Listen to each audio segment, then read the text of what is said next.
दिवंगत उपमुख्यमंत्री अजित पवार यांच्या विमान अपघाताबरोबरच रोज नवनवीन दावे समोर येतात. विमान कोसळण्याआधीच हवेमध्ये स्फोट झाल्याचा दावा विमानतळालगतच्या गोजूबावीच्या नागरिकांनी केलेला होता. त्याबरोबरच खासदार बजरंग सोनावणे यांनी काही दिवसांपूर्वी विमानामध्ये स्फोटकं होती का अशी शंका उपस्थित केली होती.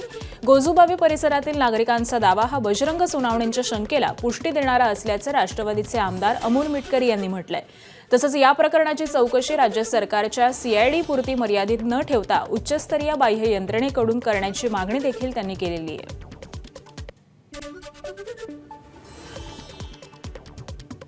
चंद्रपुरात ठाकरे सेनेच्या नगरसेवकांना 1-1 कोटी रुपये देण्यात आल्याचा दावा मनसेचे नेते संदीप देशपांडेंनी केलाय. 1-1 कोटींसोबत वेगवेगळ्या ऑफर देखील दिल्या गेल्याचं ते म्हणाले. तर संजय राऊतांना अंधारात ठेवलं की त्यांनीच डोळ्यावरती पट्टी बांधली असा सवाल देखील देशपांडेंनी उपस्थित केलाय. माझी जी माहिती आहे ती जे नगरसेवक गेले, जी मला माझ्या ऑथेंटिक सूत्राकडनं मिळालेली माहिती आहे, प्रत्येक नगरसेवकाला 1-1 कोटी रुपये हे दिले गेलेले आहेत आणि प्लस या बाकीच्या ऑफर आहेत. जी माझी चंद्रपूरमध्ये जे उबाटाचे नगरसेवक गेलेत त्यांना आणि जो अपक्ष नगरसेवक गेला त्याला 50 लाख रुपये दिले. ही माझी माहिती आहे आणि याच्यावर चौकशी करावी. चंद्रपुरात ठाकरेंच्या शिवसेनेनं भाजपसोबत जात महापालिकेमध्ये सत्ता स्थापन केली. यावरून मनसेचे नेते संदीप देशपांडेंनी ठाकरेंच्या नगरसेवकांनी 1-1 कोटी देण्यात आल्याचा आरोप केला आणि त्यानंतर ठाकरेंच्या सेनेने चंद्रपूर जिल्हाध्यक्ष सचिन गिऱ्हेंनी देशपांडेंनी पुरावे द्यावे अशी प्रतिक्रिया दिली. तर पुरावे असतील तर आम्ही राजीनामे देतो असं देखील गिऱ्हेंनी म्हटलेलं आहे.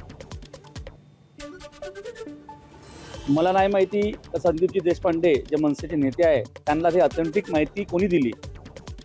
त्यांनी त्यांचं नाव जाहीर करावं. अगर त्यांनी सांगितलं अगर आम्हाला कोणी पैसे देऊन आम्हाला कोणी विकत घेतलं असेल तर आत्ताच्या आत्ता मी या पदाचा राजीनामा देतो. आम्ही जे लढाई लढलो किंवा जे आमचं जे इथं स्थानिक लेवलवर आमचं जे राजकारण झालं हे आम्हाला माहिती आहे. आमचा अपमान किती काँग्रेसने वारंवार खासदार बहिणी आहे बहिणी आमच्या त्यांनी कितीदा केला. आम्ही वारंवार सकाळी 10:30 पर्यंत त्यांच्या काँग्रेसच्या ऑफिसमध्ये विजय वडेट्टीवारांच्या घरी बसलो नसतो अगर पैसे आम्हाला भाजपकडून घ्यायचे असते तर. चंद्रपूरमध्ये महापौर होऊ शकला नाही याची सल किंवा बदला घेण्याची भावना काँग्रेस म्हणून आमच्यामध्ये कुठलीही नाही.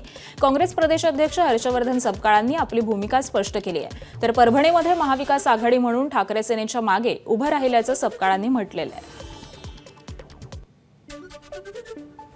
चंद्रपूरच्या अनुषंगानं कुठली सल असण्याच्या किंवा बदला घेण्याची भावना ही काँग्रेस म्हणून अजिबात असण्याचा प्रश्नच उद्भवत नाही.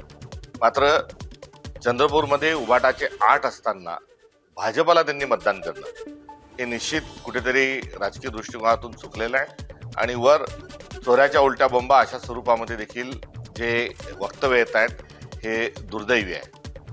मात्र परभणीमध्ये आम्ही भारतीय जनता पक्षाला दूर ठेवण्याच्या अनुषंगानं आणि इंडिया अलायन्स, महाविकास आघाडी आणि संविधान या अनुषंगानं आम्ही उबाटाच्या पाठीशी उभं राहिलो. महापौरांनी प्रत्येक प्रभागामध्ये कार्यालयात दर 3 महिन्यांनी बैठक घेण्याचा निर्णय घेतलेला आहे. या बैठकीतून ते नागरिकांशी थेट संवाद साधणार असून त्यांच्या समस्या जाणून घेणं त्यावरती तोडगा काढण्याचा प्रयत्न केला जाणार आहे. प्रशासन आणि नागरिकांमधील दरी कमी करण्यासाठी हा पुढाकार महत्त्वाचा ठरण्याची शक्यता आहे. छत्रपती संभाजीनगरमध्ये शिवसेनेतील अंतर्गत गटबाजी सवाट्यावरती आलेली आहे. नवनिर्वाचित उपमहापौर राजेंद्र जंजाळ यांनी मंत्री शिरसाटांवरती निशाणा साधलाय. एकनाथ शिंदेंनी उपमहापौर पदासाठी आपलं नाव निश्चित केल्यानंतरही मंत्री संजय शिरसाट यांच्या कन्या हर्षदा शिरसाट यांच्या नावासाठी अर्ज घेण्यात आला आणि त्यामुळे पक्षामध्ये संभ्रम निर्माण झाल्याचा आरोप जंजाळ यांनी केलाय.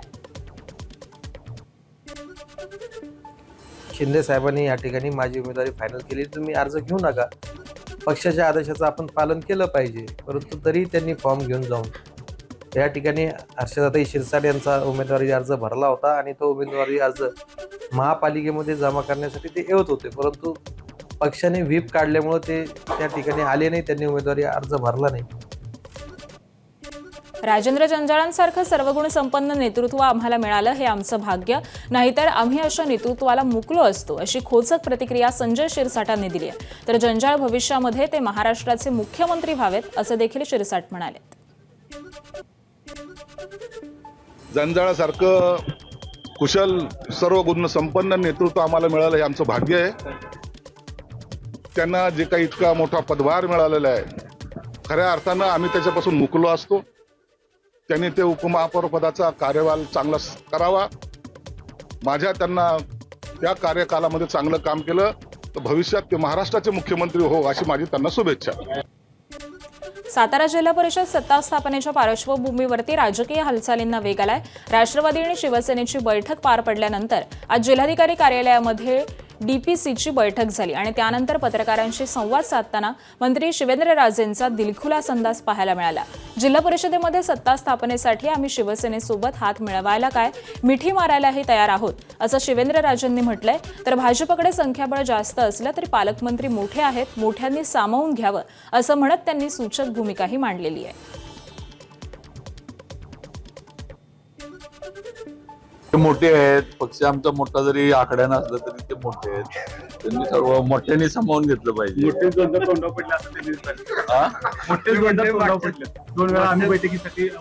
नाही ना असं काय त्यावेळी जरा वातावरण नीट नव्हतं, जरा आता नीट झालं. ते पालक आहेत, पालकमंत्री ते आहे, आम्ही त्यांच्या पालकत्वाखाली आहे. आता मगाशी मला म्हटलं शेजारी बसा, म्हटलं म्हणजे मी हात पुढे करतोय तर तुम्ही घेणार, म्हटलं आमची मिठी मारायची तयारी. म्हटलं आता तुम्ही चालते का नाही.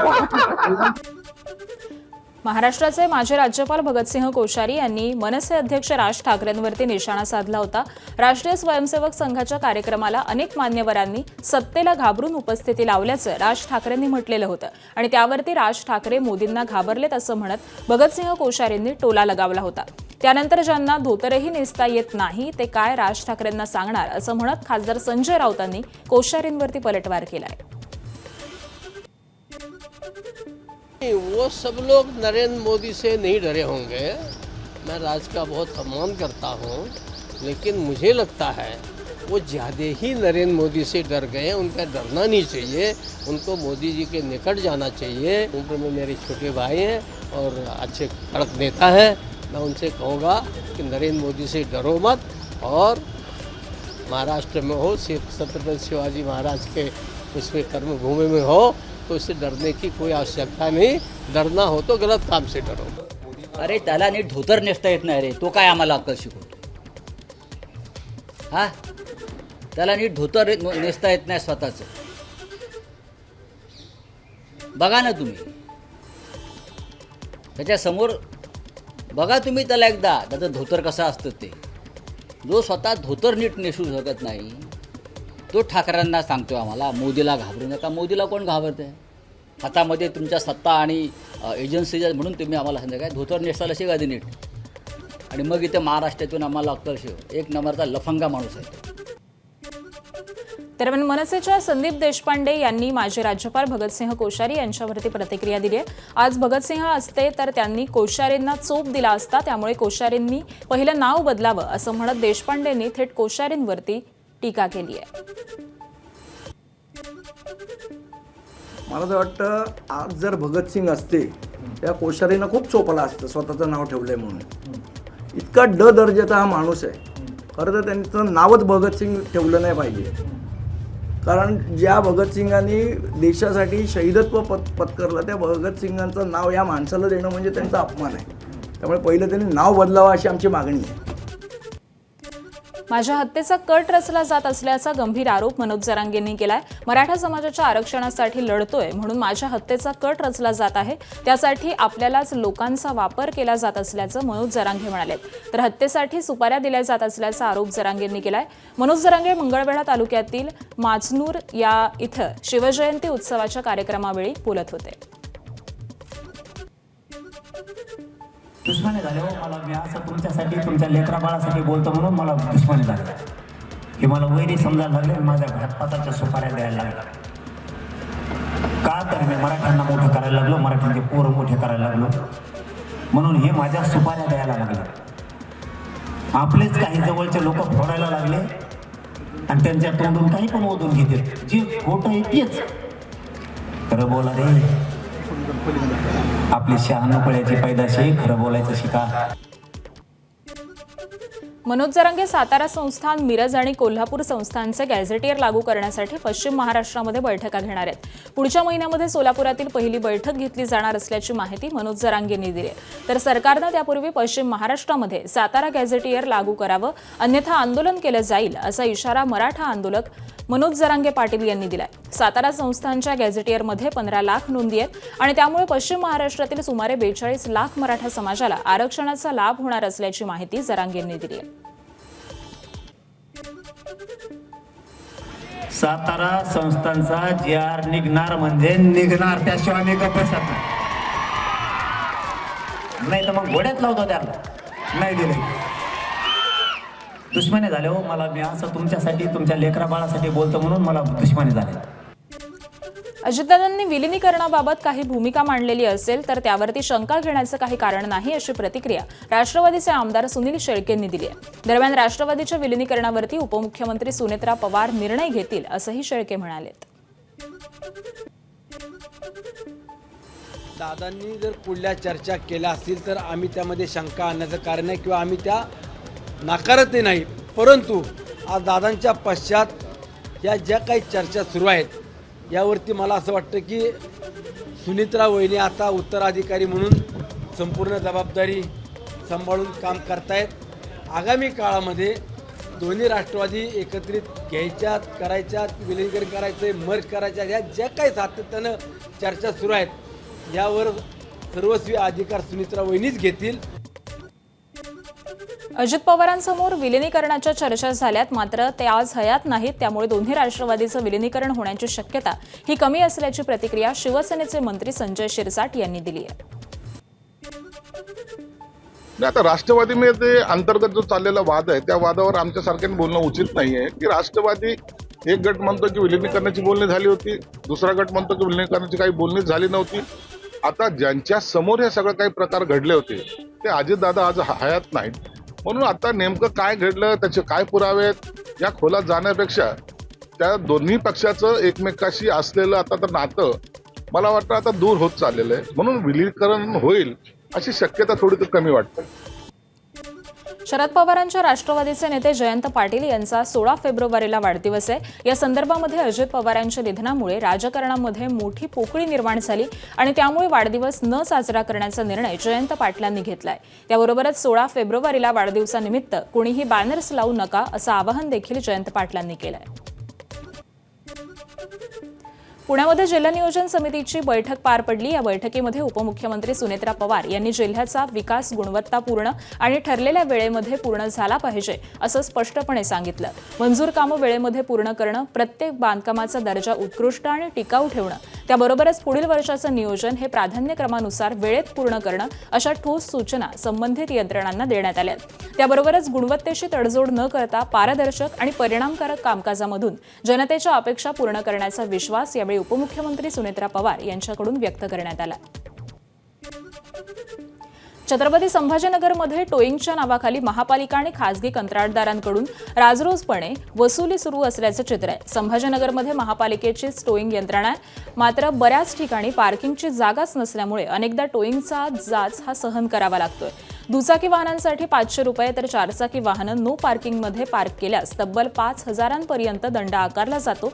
यातले अवघे 1,000 रुपये हे पालिकेला तर 4,000ची रक्कम ही खासगी एजन्सीला जाते. वाहनं महापालिकेची, कर्मचारी महापालिकेचे, मात्र दंडाच्या रकमेपैकी भला मोठा वाटा हा खासगी कंत्राटदारांना का, असा सवाल उपस्थित केला जातोय. निश्चितपणे जे वाहन हे रस्त्यावर उभे राहतात आणि त्यामुळं रस्त्या वाहतुकीला अडथळा निर्माण होतो, कधी कधी अपघात होतात मोठ्या प्रमाणात. तर त्याला आपण संयुक्त स्वरूपाने ही कारवाई करूयात आणि संयुक्त कारवाईमध्ये जी लोक अडथळा ठरतील त्या पद्धतीने त्यांच्या वाहनांवरती जप्तीची किंवा त्यांना एका ठिकाणी घेऊन जाण्याचं आणि त्याच्यानंतर त्यांच्यावरती दंड आकारणी करून ती वाहनं सोडण्याच्या बाबतीत. नाशिकमध्ये सिंहस्थ कुंभमेळ्याच्या पार्श्वभूमीवरती रस्त्यांची कामं सुरू आहेत आणि त्यामुळे ठिकठिकाणी वाहतूक कोंडी होत असल्याचं चित्र आहे. वाढत्या वाहतूक कोंडीमुळे नाशिककर हे त्रस्त झालेत. पालिकेनं पार्किंगसाठी जागा उपलब्ध करून दिल्या, मात्र तिथे देखील गाड्या पार्क करण्यासाठी जागा नसल्यामुळे नाशिककर हे त्रस्त झालेले आहेत. तर दुसरीकडे शहरातील मुख्य भागामध्ये पालिकेकडून टोईंग कारवाई करण्यात येते आणि त्यामुळे नाशिककरांच्या खिशाला सुद्धा कात्री लागते. वाहतुकीच्या नियमांचं उल्लंघन केल्याप्रकरणी प्रत्येकी 500 रुपये दंड हा शासकीय दर शहर वाहतूक पोलिसांकडून वसूल केला जातोय. मात्र खासगी कंपनीसाठी देखील प्रत्येक वाहनानुसार 236, 300 ते 472 इतके रुपये हे नाशिककरांकडून वसूल केले जात आहेत आणि त्यामुळे टोईंगचा अट्टहास का असा सवाल नाशिककर विचारतायत. पर्यायी मार्गांचा वापर तेवढा केला जात नाही. तरी आम्ही आपणास आवाहन करतो की आपण जास्तीत जास्त पर्यायी मार्गांचा वापर करावा. हे वर्ष ट्रॅफिकच्या दृष्टीने खूप चॅलेंजिंग असणार आहे. लोकांना थोडासा इनकन्व्हिनियन्स होत आहे. तरी पण जास्तीत जास्त आपण ट्रॅफिकचे रूल पाळावे, जेणेकरून आपला आणि समोरच्याचा जीव धोक्यात नाही पडणार. त्याचप्रमाणे ट्रॅफिकचं कुठं कंजेशन नाही होणार. आम्ही मॅक्झिमम प्रयत्न करू व्यवस्थित मॅनपॉवर डिप्लॉय करण्याचा, व्यवस्थित डायव्हर्जन करण्याचा आणि लोकांना कमीत कमी त्रास होईल किंवा ट्रॅफिकचे प्रॉब्लेम फेस करावे लागतील. एबीपी माझा, उघडा डोळे बघा नीट.